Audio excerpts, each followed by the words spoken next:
Dedicated to your dream, even if it's just one. Do it for your fans, even if it's just one. Dedicated to your dream, even if it's just one. Do it for your fans, even if it's just one. Peace and love, everybody. I hope everybody is doing good. It's Yasud Day here again with another video. I want to talk about spirituality versus science, science or spirituality or spirit science. All right. Basically, just dive right in. When I think of spirituality, I think of discovery. Because a lot of times, you know, scientists will admit that the only way they were able to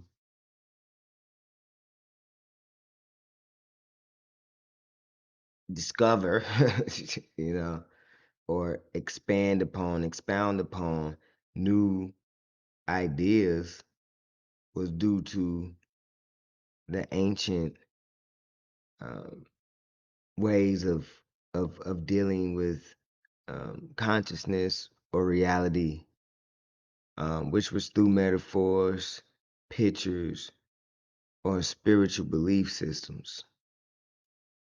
Science can be seen as validation. Science, for instance, they will take ideas from the the past, and then they will try to test them and validate whether they are um, observable, measurable through the scientific method in modern day. So that's kind of where we at. Spirituality is discovery, science is validation. But you know, you ever thought something about yourself or knew something about yourself and didn't need validation? That's kind of the highest spiritual person. They don't need validation. For instance,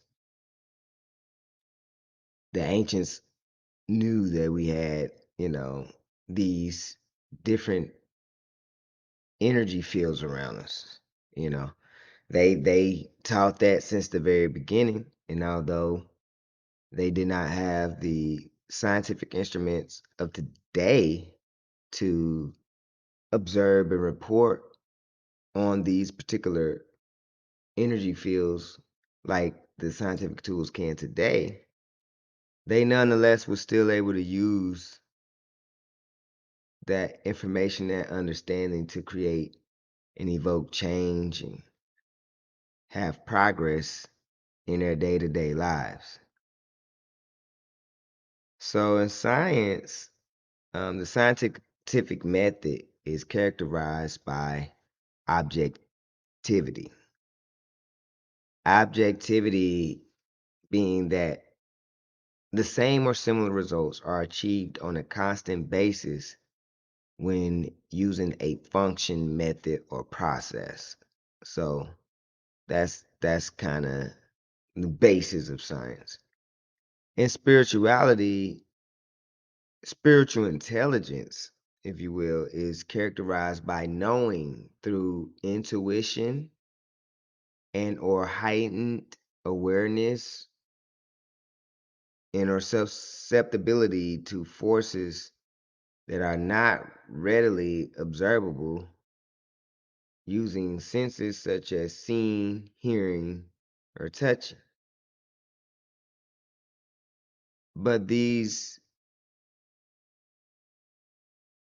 um, this knowledge that comes from spiritual intelligence and can be validated in one's own life, you know.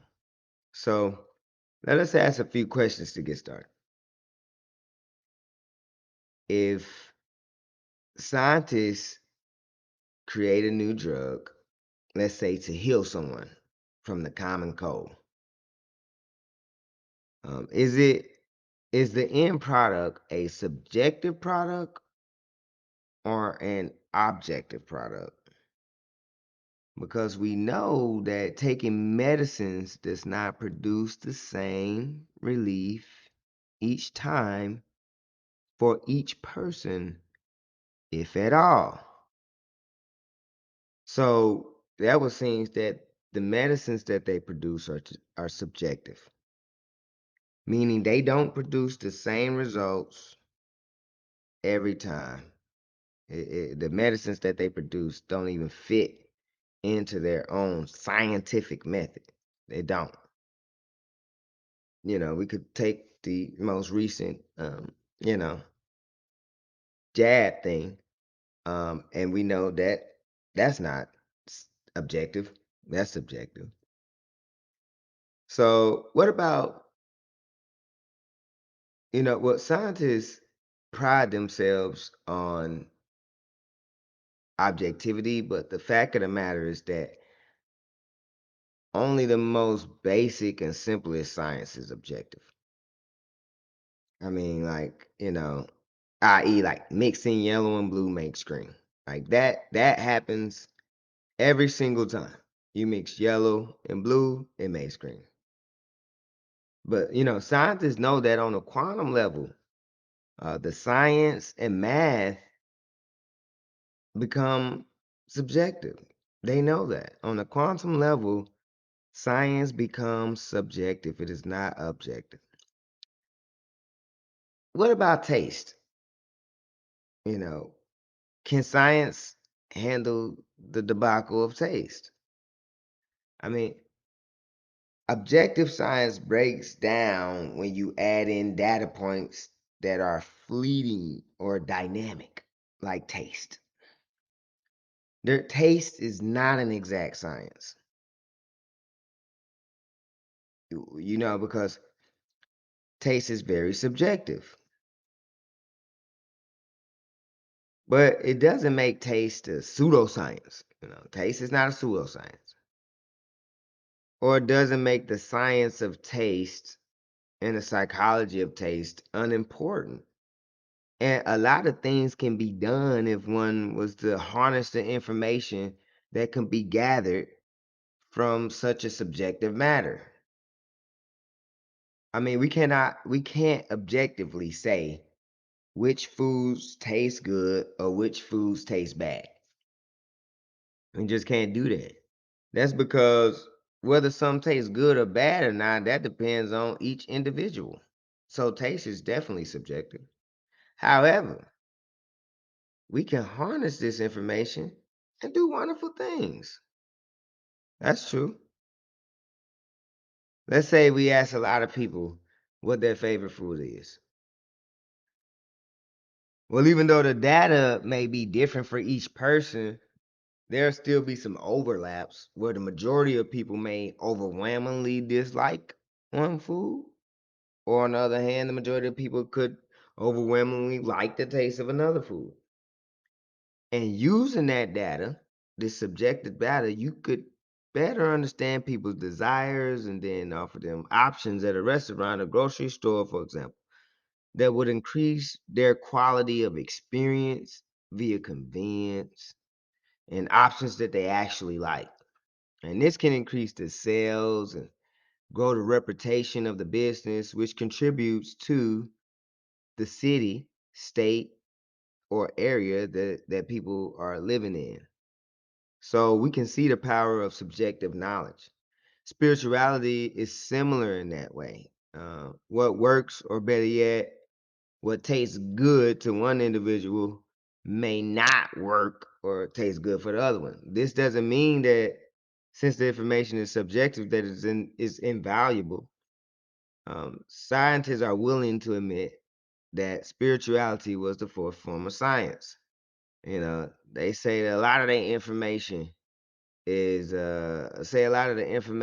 superstitious, fantasy, fairy tales, myths, and legends, but that's where they draw the source from for all of their scientific endeavors. They even name the some of their theories and hypotheses, formulas, and functions after mythological deities. There are a lot of different types of spiritual ideas and concepts.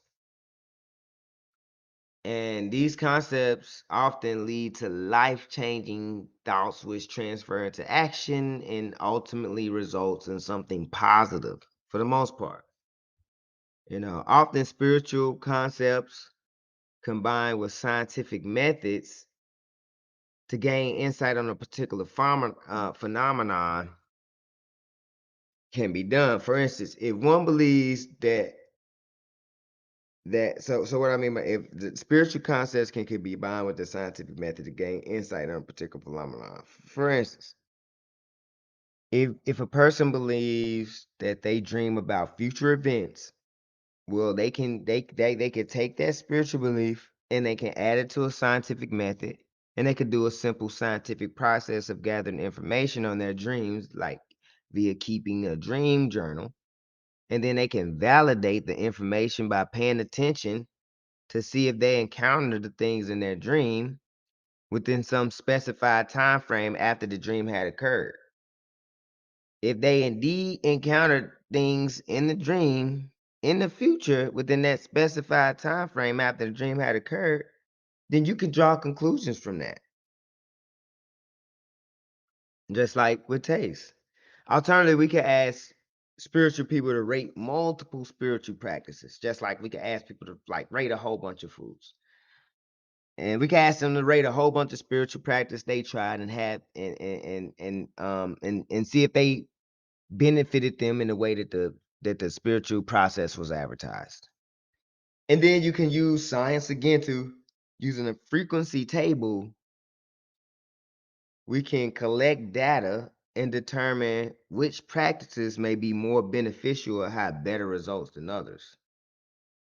If everybody's saying, if there's meditation, there's crystal work, Reiki, and we asking all these spiritual people, but one thing for sure is all of them saying that the meditation works, then we could like food, the benefits, that the individual experience would be different from another. But if a whole bunch of people are saying that something that works, then the chances are that we can validate that, and the chances are that it does work. Like food taste, the benefits or feelings that individuals experience will be different from each other.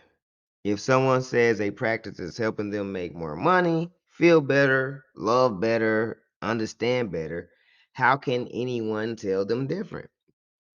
This would be like someone who doesn't like the taste of milk telling another person that they don't like it either.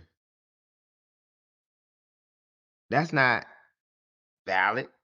Or if someone says they don't like milk, how can you tell them that they do? If they says they do like milk, how can you tell them that they don't? That's not valid, because each one has their own taste buds and they extrapolate this taste in different ways. But like the food and spirituality, we could still extrapolate data and take meaningful actions that will create some amount of change within villages, communities, neighborhoods, cities, etc.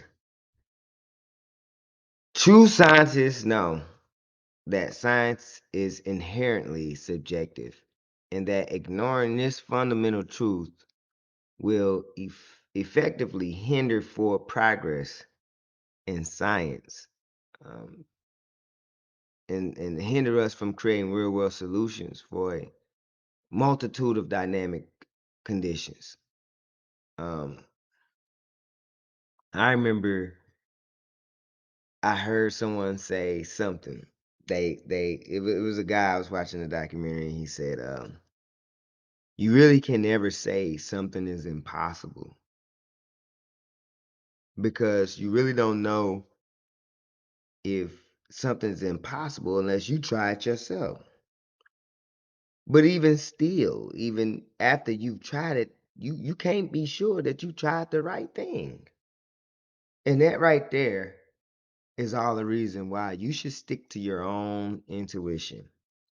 I'm pretty sure everyone's out there had a time in their life where they had an idea, a plan, and then they let someone else talk them out of their plan, and they start following their guidance, their perspective on things, and it didn't work out well. And they in the end wish they would have had just listened to their own heart and their gut feeling.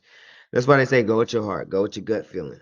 You know what I mean? You are, you know, truly capable of discerning and coming up with information that'll benefit you more so than another person would. Know thyself, and you should know yourself better than anyone else. So this is just a little video I want to put out about spirituality and science to show that science is subjective, spirituality is subjective, but even though it's subjective, you can still use both to affect change in the world. And really, I'm gonna keep building on my concepts as I continue forward. I kind of got a plan to pretty much show that magic is real. That's what I want to do. But I want to curve people's ideas because when people think about magic, they think about Harry Potter, you know, Gandalf, or all these other people, magical beasts or whatever, fantastic beasts. That's what they think about. But I mean, that's not all the way it. But now that science is moving into the quantum realm, this is great for exploring spirituality because quantum physics is subjective. It all depends on your perception, your point of view, and you know the things around you. You know, and if your perception, point of view, the things around you change, then that's gonna change the outcome.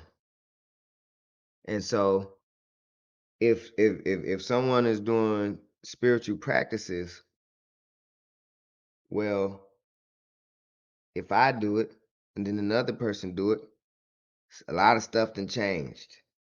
The perception changed because my perception is different from that person. The point of view changed. We might be looking at it from different angles. Because what I mean is, by point of view is like if you behind the house, you can't see what's in front of the house. Everybody might be looking at the house and trying to see something, but if you in the front of the house, you can't see the same thing that the person in the back of the house might be, even though y'all are trying to perceive the same thing. What's in front of us? Y'all not gonna see the same. Y'all both gonna see this a house, but not the same and not in the same way. And even each person is an algorithm. Each person is an algorithm. Each person is an algorithm. I have to say that. That's why, we go back to the stories about like Cain and Abel, and we see they grew up same parents, but each person is their own algorithm. They handle the information different, and the way they're becoming and their being is going to be different as well because they interpret and extract and handle information and experiences different from other people because each person is their own algorithm. Their mind works in a certain way and it's unique. And be you, because that's the beauty of it. So thank you all for watching my video, and please give me some feedback. I just wanted to let y'all know I'm gonna be getting a new camera soon. It's late at night too. I'm about to be going to bed after this, but I'm gonna be getting a new camera soon. I got me my mic up. I've been had this mic for years. I used to make music, but I had to, I got rid of a lot of stuff, but I got me a new interface. And so I got my mic. I want to try to slowly, I'm a builder. I slowly build up. I build. I like all them. Look, I was talking to someone and I was just playing with him. I was like, man, we need to build back better so we can make America great again. It was just funny because really I like that build back better. I'm not uh what is it called? I'm not political. I'm not political. I pay attention to a lot of politics and what's going on in the world, but really I think they both the same sides on the coin. They both the same coin. It's Democrat, Republican don't matter, And to be honest, the political status has never truly affected me to the point where I was down and out. Never. Even when, you know, things happened in the recent years where people was locked in and having job issues, it just didn't affect me. I already was anti-vax before, you know, that started. And but I had already made my mind that no thing outside of me is gonna have that type of power on me. And that's real magic. And I want to get into that. I want to truly get into over time. I'm gonna build this out so that when I make my videos, it's staying together and it's making sense and each video is building. And I'm gonna build on this concept to show that magic is real. There's real magic. You can affect your reality with your mind. And if you get high enough, if you get strong enough, you practice for years and years, you'll be able to do things that you wouldn't believe. It just takes a lot of practice, you know. Just I was watching Doctor Strange a couple days ago because I was going back just watching the video, trying to, just get some more information, see what I could see because they put a lot of things in the movies. But when Doctor Strange was talking to the Ancient One, he asked her, he said, "Hey, how do I get from here to there, to where you at? How do I get from here to where you are?" And she asked him, you know, how did you learn how to do surgery and neuroscience and brain surgery and all these things? He said, I study and practicing for year after year. Same thing. Same thing. Thank y'all for tuning in. Peace and love. And I'll catch y'all later. Peace.